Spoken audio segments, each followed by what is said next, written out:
నమస్తే. కల్వకుంట్ల కవిత కాసేపటి క్రితం ప్రెస్ మీట్ పెట్టింది. కొత్త పార్టీ కార్యాలయమో లేకపోతే అది జాగృతి కార్యాలయమో అది ఏదైనా కాలిపోని కానీ ఆమె ఆ కార్యాలయాన్ని ప్రారంభించిన తర్వాత కొన్ని వ్యాఖ్యలు చేసింది. ఆమె ఏమని, కేసీఆర్ పైన ఈగవాళ్ళు తూకోను, కేసీఆర్కి రెండు కళ్ళల్లో ఒక కన్ను జాగృతి, మరో పక్కన అమరవీరులను తలుసుకొని ఈ జాగృతి యొక్క కార్యాచరణ ఏ విధంగా ఉండబోతుంది అన్నటువంటి దానిపైన మాట్లాడింది.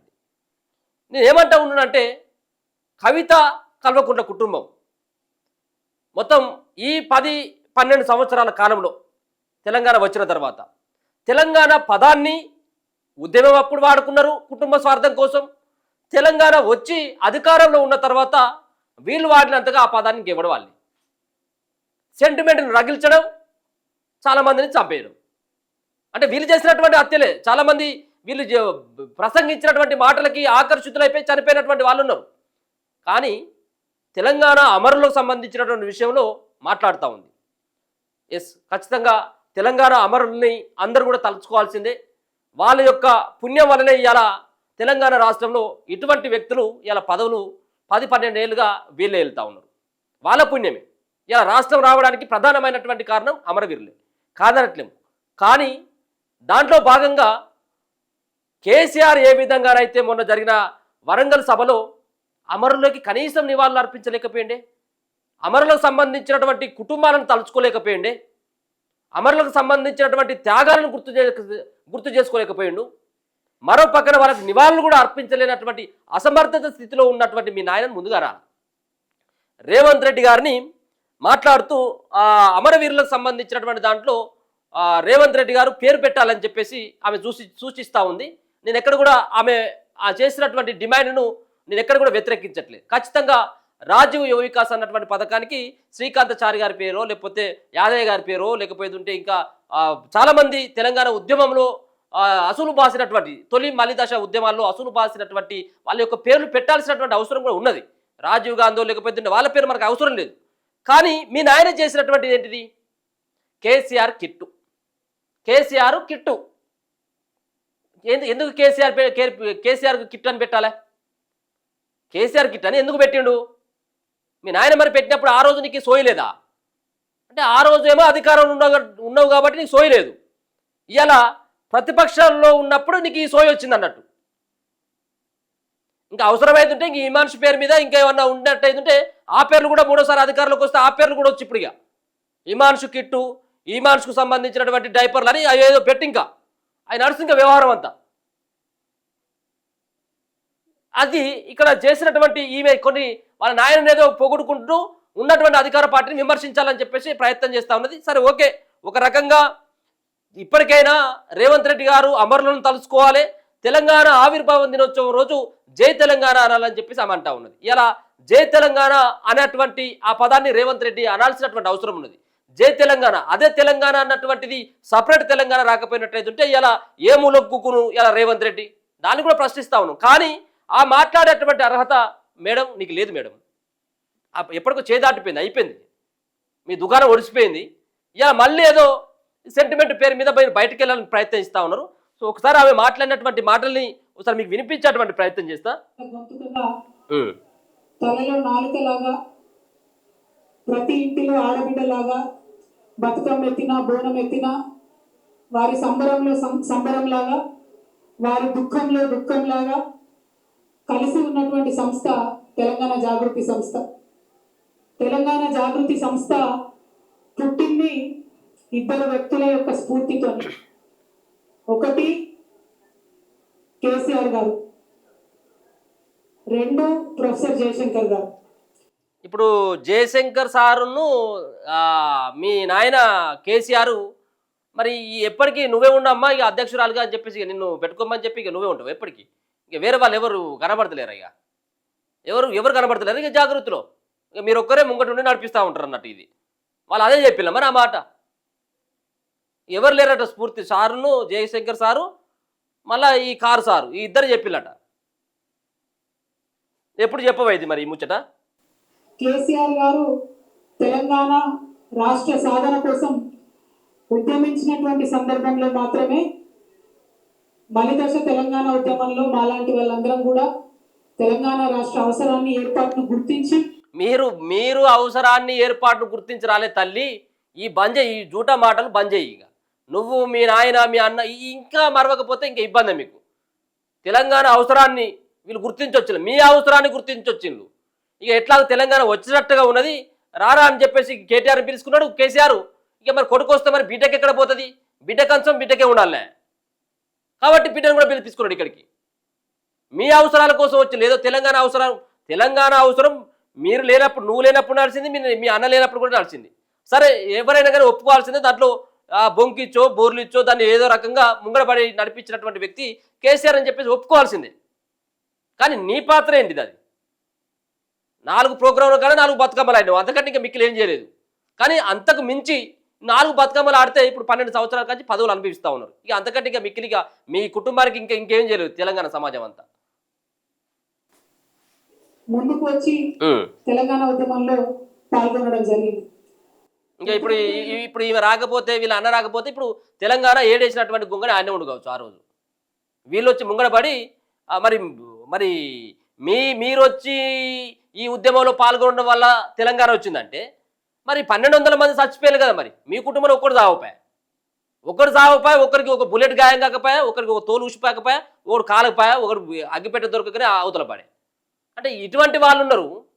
1200 మంది ఏమో ఉరుకుతున్నటువంటి పరిగెడుతున్నటువంటి 150 కిలోమీటర్ల వేగంతో పరిగెడుతున్నటువంటి రైలు కట్టకపోయి శరీరాలన్నీ కూడా ముక్కలు అయిపోయి చచ్చిపోయినటువంటి వాళ్ళు ఉన్నారు.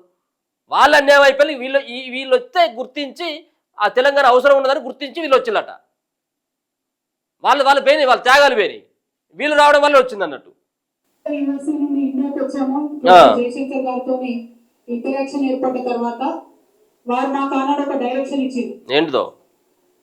రాజకీయ రంగంలో కేసీఆర్ గారు అద్భుతంగా తెలంగాణ ప్రజలకు కావాల్సినటువంటి అంశాలన్నీ కూడా వివరిస్తూ ఉన్నారు, ముందుకు తీసుకెళ్తూ ఉన్నారు. ఇంకొక పక్క సాంస్కృతికంగా వెనుక పడేయబడ్డటువంటి మన ప్రాంతానికి సంబంధించి మాట్లాడాల్సినటువంటి అంశాలు చాలా ఉన్నాయి. ఒక పక్క రచయితలు మాట్లాడుతున్నారు, ఇంకొక పక్క గాయకులు ధూమ్ధాం పేరుతో విజృంభిస్తున్నారు. అయినప్పటికీ there is some gap, there is some space. You should think to fill that. అంటే ఒక పక్కన కేసీఆర్ అటుకొట్లాడుతూ ఉన్నారు, ఉద్యమకారులు ఇటుకొట్లాడుతూ ఉన్నారు, డప్పు కళాకారులు అటుకొట్లాడుతూ ఉన్నారు, కళాకారులు ఇటుకొట్లాడుతూ ఉన్నారు. కానీ అది సరిపోవట్లేదు. ఈమె రావాలని చెప్పి సూచించిన అన్నట్టు. ఈ ఒక్కతే వెళ్తే అయిపోయింది ఇక్కడ తెలంగాణలో. ఇక నువ్వు వచ్చి బతుకమ్మ ఆడు తల్లి, బతుకమ్మ ఆడితే మాత్రం తెలంగాణ వస్తుందని జయశంకర్ సార్ చెప్పిండా నీకు? మీ నాయన చెప్పిండా ఈ మాట? అందుకే జాగృతి పెట్టినా ఉంటుంది ఈమె. స్పేస్ అని ప్రొఫెసర్ జయశంకర్ గారు నాకు ఆనాడు దిశానిర్దేశం చేసినటువంటి సందర్భంలో మరి తెలంగాణ జాగృతి అనేటటువంటి సంస్థ ఊపిరి పోసుకోవడం జరిగింది. తెలంగాణ జాగృతి అని పేరు పెడుతున్నామంటే ఆనాడు చాలా మంది మేధావులు అసలు తెలంగాణ పేరు లేకుండా పెట్టండి, తెలంగాణ జాగృతి అనగానే మిమ్మల్ని వెంటనే తొక్కేస్తారని కూడా ఆనాడు అనేక మంది చెప్పింది. తెలంగాణ జాగృతి అని లేకపోయినట్టు మీ బతికే లేదు. తెలంగాణ అన్నటువంటి పదం లేకపోతే మీ బతికే లేదు. ఒక్కసారి తెలంగాణ అన్నటువంటి పదాన్ని మీ పార్టీలోకి వెళ్ళి తీసుకుంటే మీ బతుకు తెరువు లేకుండా ఇలా ఫామ్ హౌస్లో పడుకోబెట్టింది జనాలంతా. ఏది? టీఆర్ఎస్. దానిలోకి వెళ్ళి టీ తీస్తేనే ఇలా మళ్ళీ మీరు టీలు అమ్ముకునే కాడికి వచ్చింది కథ, ఛాయలు అమ్ముకునే కాడికి వచ్చింది. అలా టీ అన్నటువంటి అక్షరాన్ని, తెలంగాణ అన్నటువంటి పదాన్ని తీసేస్తే ఆ బతుకు వచ్చింది. ఆ పదంతో కదా, టీ అన్నటువంటి తెలంగాణ అన్నటువంటి పదంతో కదా మీకు ఉన్నది తెలంగాణ రాష్ట్రంలో బతుకు తెరువు. కానీ మరో పక్కన 2 సార్లు అధికారంలో టీఆర్ఎస్ పార్టీ పైన ఎప్పుడైతే టీ తీసి బీ పెట్టిల్లో మిమ్మల్ని బోధపెట్టిల్లు, అంతే కదా. ఏమన్నట్ట జాగృతి అని పేరు పెడితే, తెలంగాణ జాగృతి అని పేరు పెడితే మిమ్మల్ని తొక్కేస్తారు, మిమ్మల్ని నలిపేస్తారు, మిమ్మల్ని గుంజు కొడతారని చెప్పేసి ఎవరు అన్నారట. అందుకని ఏమైనా పర్లేదు, నేను యుద్ధం చేయడానికి సిద్ధంగా ఉన్నా కాబట్టి తెలంగాణ జాగృతి అని పెట్టిన ఉంటుంది ఈమె. అచ్చా, అంత పెద్ద ఎత్తున ఆంధ్ర పాలకుల యొక్క వివక్ష ఉన్నటువంటి సందర్భం అయినా సరే తెలంగాణ జాగృతి పేరు పెట్టుకునే ముందుకెళ్తామని చెప్పి తెలంగాణ జాగృతి పేరు పెట్టి మరి సంస్థను ఇన్ని రోజులు కూడా చాలా అద్భుతంగా నడిపించుకున్నామని చెప్పి నేను భావిస్తా ఉన్నాను. మరి ఇవాళ ఇన్ని సంవత్సరాల తర్వాత మాకు హైదరాబాద్ లో ఎప్పుడు కూడా అశోక్ నగర్ లో ఆఫీస్ ఉండేది. ఇవాళ అశోక్ నగర్ నుంచి ఆఫీస్ ని మేము బంజారాహిల్స్ కి షిఫ్ట్ చేసుకోవడం జరిగింది. ఎందుకు మార్చిన తల్లి? మరి ఈ ముచ్చట చెప్ప, ఎందుకు మార్చిన? వాడు స్పేస్ సరిపోతలేదా? ఎంత డ్రామా. అశోక్ నగర్లో ఉంటే ఇక్కడ తీసుకొచ్చి ఇక్కడ ఎందుకు పెట్టిందంటే ఆమె ఇంటి పక్కనే ఉన్నది, రేపు ఇక్కడి నుంచి కార్యాచరణ సిద్ధం చేసుకోవచ్చు, ఇక్కడి నుంచి నడిపించుకోవచ్చు అన్నటువంటి ఒక భావనతోటి. మరి ఈ 10 సంవత్సరాల కాంచి పెట్టవైతే మళ్ళీ మీ దగ్గర ఆఫీసు ఇన్నేళ్ళు ఆడుంటే మరి ఇప్పుడు ఎందుకు వచ్చింది తొందర? అంటే దీని వెనకాల నాయనను కొంత బ్లాక్మెయిల్ చేయాలి, అన్నను బ్లాక్మెయిల్ చేయాలనే ఉద్దేశం ఇది ప్రధానంగా కనపడతా ఉన్నది కదా. ఇప్పుడు ఏమనుకోవాలి, ఇప్పుడు కేసీఆర్ కేటీఆర్ బీఆర్ఎస్ పార్టీ శ్రేణులు ఏమనుకోవాలి, అమ్మాయి ఆమె పార్టీ కార్యాలయం ఓపెన్ చేసి రేపు మాపు అలా కొత్త పార్టీకి సంబంధించిన కార్యకలాపాలు ఉంటాయి కాబట్టి ఇక నయానో భయం ఇచ్చి ఆమెను మళ్ళీ ఈ బీఆర్ఎస్లో ఉండేటట్టుగా చేయాలని చెప్పేసి కేసీఆర్ పైన ఒత్తిడి కావాలి, కేటీఆర్ పైన ఒత్తిడి కావాలి. ఇక దీనికోసం ఇప్పుడు కల్వకుంట్ల కవిత ఇక కొత్త డ్రామా ఆడుతూ ఉంది అన్నట్టు. ఇక్కడ నుంచి లాంగ్ లీజ్ తీసుకున్నాం మరి ఇక్కడ, కాబట్టి చాలా రోజులు ఇక్కడ మా ఆఫీసు స్థిరంగా మీ అందరి ఆశీర్వాదంతో, తెలంగాణ ప్రజల ఆశీర్వాదంతో నిలబడి ఉంటుందని చెప్పి నేను మనస్ఫూర్తిగా భావిస్తా ఉన్నా. మరి ఇన్ని సంవత్సరాల ఈ ప్రయాణంలో అనేక మంది కలిసి వచ్చిండ్రు, అనేక మంది ఆశీర్వాదాలు ఇచ్చి పనిచేసిండ్రు, అనేక మంది కలిసి పనిచేసిండ్రు, చాలా మంది అడ్వైజర్స్ ఇచ్చి సలహాలు సూచనలు ఇచ్చి ముందుకు తీసుకెళ్ళిండ్రు. వారందరికీ కూడా మనస్ఫూర్తిగా ఉద్యమాభివందనాలు తెలియజేస్తా ఉన్నాం. వాళ్ళు సలహాలు సూచనలు ఇవ్వాలి, ఈమె మాత్రం ఆ హోదాలో ఉంటుంది అన్నట్టు. జాగృతి వ్యవస్థాపకురాలు అధ్యక్షురాలు ఈమె ఉండాలా, 12 కాదు ఇంకా 120 సంవత్సరాలు ఈమె ఉంటుంది అన్నట్టు. సలహాలు సూచనలు తీసుకుంటుంది, ఈమె మాత్రం ఆ హోదాలో ఉంటుంది. మేడం నీ గురించి రకరకాలైనటువంటి కామెంట్లు వస్తూ ఉన్నాయి. ఒక్కసారి ప్రజలారా ఈమె గురించి మీరు ఏమనుకుంటారో ఒకసారి కామెంట్ చేయరు, ఒకసారి కామెంట్ చేయరు. కవితక్క పార్టీ పైన కానీ, కవితక్క చేసినటువంటి దందాల పైన కానీ, కార్యాలయం పైన కానీ ఏం మాట్లాడదలుచుకున్నారు? ఆమె మళ్ళీ ఇప్పుడు ఈ రోజు కొత్త వేషంలో వస్తూ ఉన్నది, ఆమె గురించి మీరు ఏమనుకుంటా ఉన్నారు? మరి మీ అందరికీ కూడా తెలిసినటువంటి విషయమే, కేసీఆర్ గారు తెలంగాణ రాష్ట్రం సాధించిన తర్వాత, తెలంగాణ రాష్ట్రం ఏర్పడ్డ తర్వాత అద్భుతంగా తెలంగాణ సోయితోని పరిపాలన జరిగింది. మేము తెలంగాణ నువ్వే కదా అక్క, నువ్వు మొన్న ఏదో అంటివి కదా, అద్భుతంగా కేసీఆర్ హయాంలో మంచిగా జరిగింది పరిపాలన అంటివి కదా. ఇప్పుడు అంటారు కదా కేసీఆర్ హయాంలో మంచిగా పరిపాలన కొనసాగిందని. మొన్న ఏమన్నావు అక్క నువ్వు? భౌగోళిక తెలంగాణ వచ్చింది, సామాజిక తెలంగాణ రాలేదని చెప్పేసి ఆ రోజు అంటే మొన్ననే కదా అన్నది. అంత కొడితే వారం కాలేదు, నువ్వు జైలుకి పోయి వచ్చిన తర్వాత అన్నది. నిజంగా కూడా ఈ మధ్యలో ఏమైనా గ్యాబ్లా జైలుకు పోయినట్టు అయితే ఉంటే కొంత మర్చిపోయిన కావచ్చు అని అనుకుంటూ, కానీ జైలు కూడా పోలేదు కదా ఈ మధ్యలో. నువ్వు మొన్ననే కదా భౌగోళిక తెలంగాణ వచ్చింది, సామాజిక తెలంగాణ రాలేదు, బహుజనులు అంతా అన్యాయం అయిపోయిన్లు, మీరే కదా మాట్లాడింది. మళ్ళీ కేసీఆర్ హయాంలో మంచిగా జరిగిందని మళ్ళీ చెప్తావు. అంటే మీ పార్టీకి కానీ మీ పార్టీలో ఉన్నటువంటి వాళ్ళకి అందరికీ కూడా ఇవి 2 నాలుకలు ఉంటాయి అన్నట్టే. జాగృతి సాంస్కృతిక రంగంలో ఏ చిన్న కార్యక్రమం అడిగినా, ఏ చిన్న అంశం డిమాండ్ చేసినా మాకు నిమిషాలలో జీవో వచ్చినటువంటి సందర్భం. చాకల ఐలమ్మ గారిని ఉదాహరణకు అధికారికంగా చేయాలి అంటే ఒకటే సెకండ్ లో జీవో వచ్చినటువంటి సందర్భం. మీరు ఆయన ఉన్నాడు కదా అప్పుడు. మిషన్ భగీరథకు సగరుల ఆరాధ్య దైవమైనటువంటి భగీరథ పేరు పెట్టడం అన్నది మేము అడగకుండానే కేసీఆర్ గారు మాకు ఇచ్చినటువంటి వరం. అట్లా ఏ ఒక్క అంశం తీసుకున్నా సేవాలాల్ మహారాజ్ యొక్క జయంతిని అఫీషియల్ గా ప్రభుత్వం నుంచి చేసిన ఏకైక ప్రభుత్వం కేసీఆర్ గారి ప్రభుత్వం భారతదేశంలో.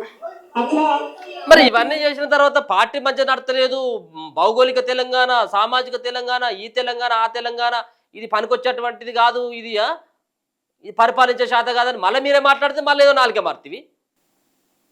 కూడా ముందుకు తీసుకెళ్లి అద్భుతంగా పరిపాలన చేసినటువంటి కేసీఆర్ గారు, అంబేద్కర్ ని మనందరం ఆరాధించేటటువంటి అంబేద్కర్ ని 125 అడుగుల ఎత్తు నిలబెట్టినటువంటి పరిపాలన మనం చూసుకుంటే ఈ 10 సంవత్సరాలకు ఇప్పటికి చాలా తేడా ఉంది.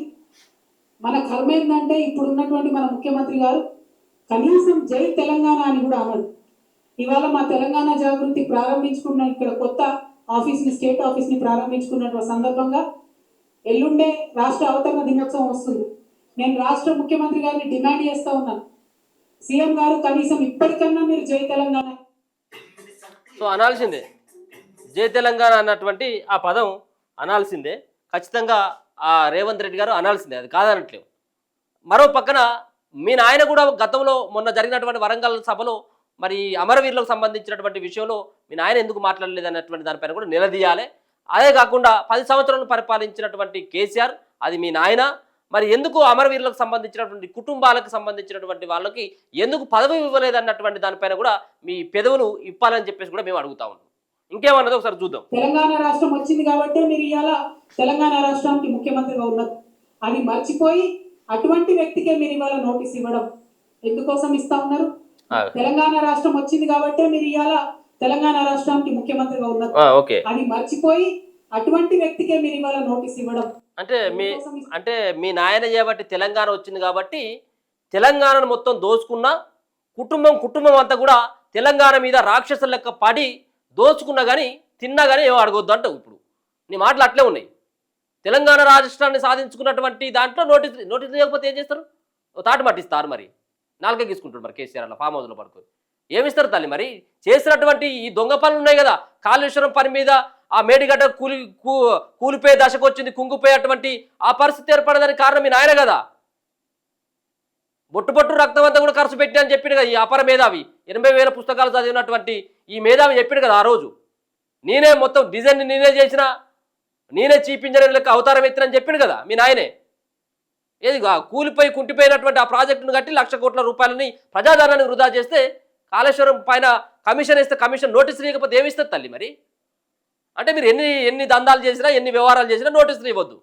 ఈమె చెప్తున్నటువంటి మాట ప్రకారం అదే నోటీసులు ఇస్తావా అని అడుగుతా ఉన్నది. ఇవ్వకపోతే ఇంకా నోటీసులు ఇచ్చి ఈ ప్రభుత్వానికి కొంత చేతలు అవుతలేదు. ఇంకా తీసుకుపోయి నిన్నట్లయితే ఆ లిక్కర్ స్కామ్లో జైలు వేసిందో అక్కడ అట్లా వేయాలి. ఇక్కడ కేసీఆర్ 1,00,000 కోట్ల రూపాయలు వీళ్ళ తాత జాగిరా ఏమైనా 1,00,000 కోట్ల రూపాయలతోటి కాళేశ్వరం ప్రాజెక్టు కుంగిపోయేటువంటి ప్రాజెక్టులు కట్టి దాంట్లో కమిషన్ల పేరు మీద దందాలు చేసి ఎవడి మూట వాడికి అప్పచెప్పి వీళ్ళకి అర్థం నోటీసులు ఇవ్వద్దట. మొత్తం ఈ నోటీస్ ఏంది, ఈ కమిషన్ ఏంది, ఏంది?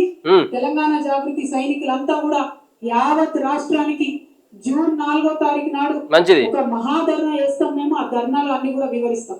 మీ కుట్ర ఏంది? ఈ కాళేశ్వరం పైన ఈ కమిషన్ కు మొన్న అన్నది కదా, అన్న మీద అన్నదిగా, ఏది అన్న మీద ఇప్పుడు పెత్తనం చెలాయించుకోవాలి కాబట్టి మొన్న ఒక ట్వీట్లు చేస్తే సరిపోతుందా? కమిషన్ కేసీఆర్కి నోటిస్తే దానిపైన స్పందించేటువంటి అవసరం లేదా బీఆర్ఎస్ పార్టీకి అని అన్నది.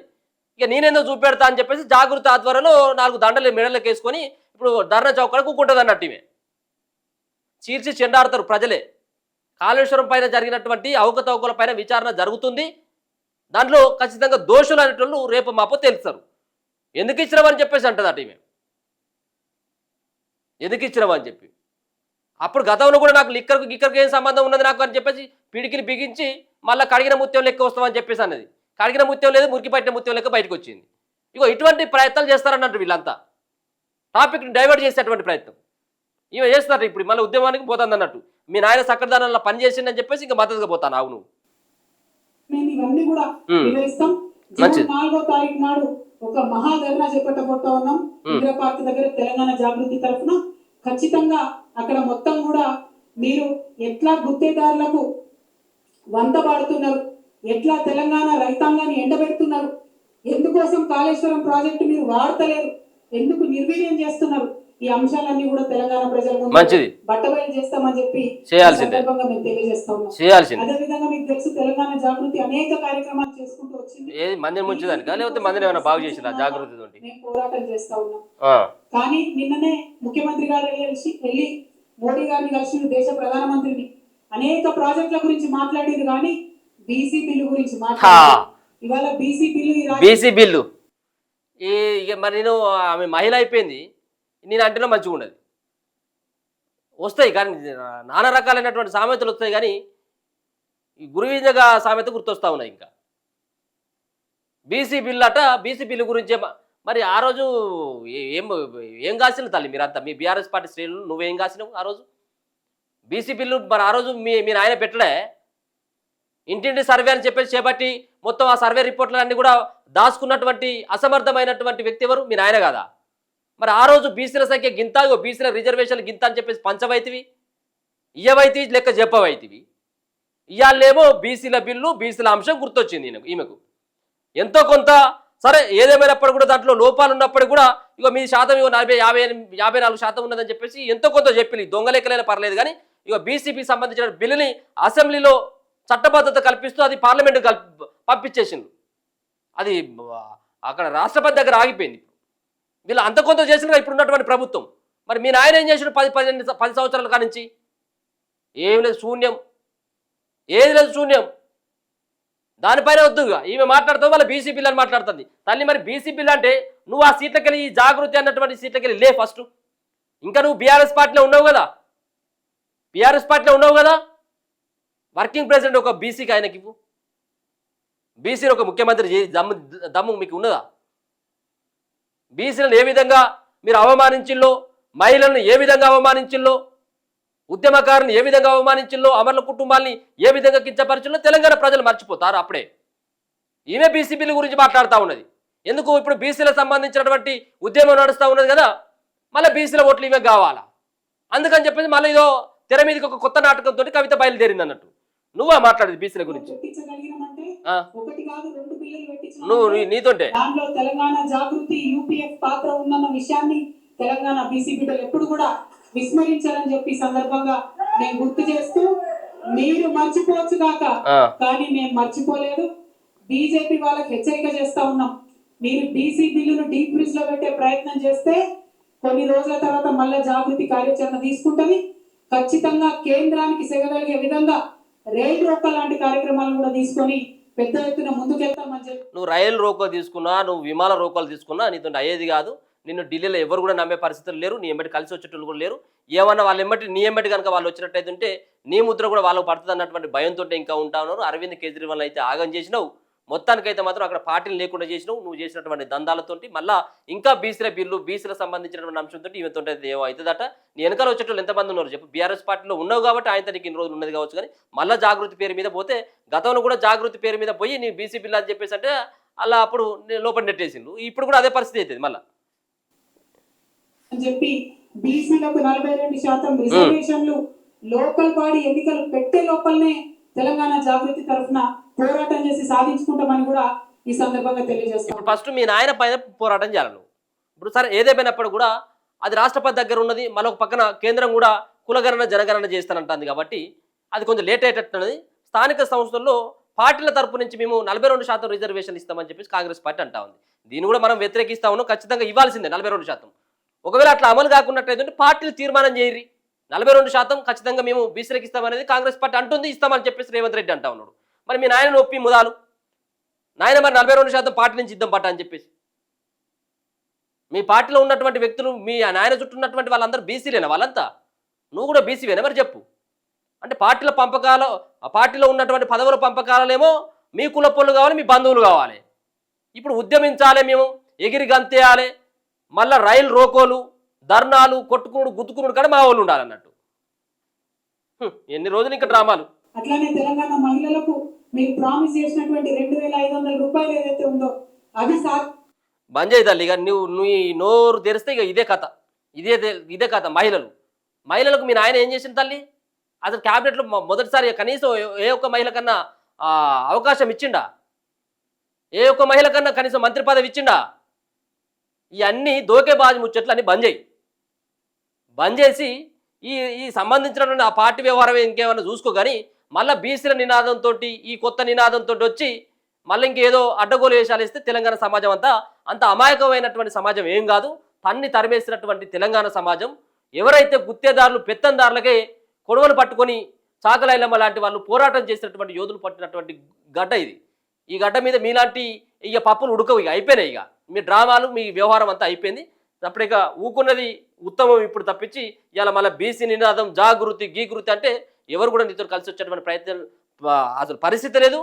అసలు ఇంకా కల్వకుంట్ల కవిత అంటే కనీసం పక్క మీద కూడా నడిచేటట్టు కూడా ఎవరు లేరు అనేది మనకు స్పష్టంగా అర్థమవుతా ఉన్నది. ఇది కల్వకుంట్ల కవితకు సంబంధించినటువంటి ఆమె మాటల వెనకాల ఉన్నటువంటి అసలైనటువంటి కుట్ర ఇది అని చెప్పేసి చెప్పడం కోసం ఈ సంబంధించినటువంటి అంశాన్ని మెయిన్ టాపిక్ అయితే తీసుకోవడం జరిగింది. చూస్తూనే ఉండండి మన తొలి వెలుగు.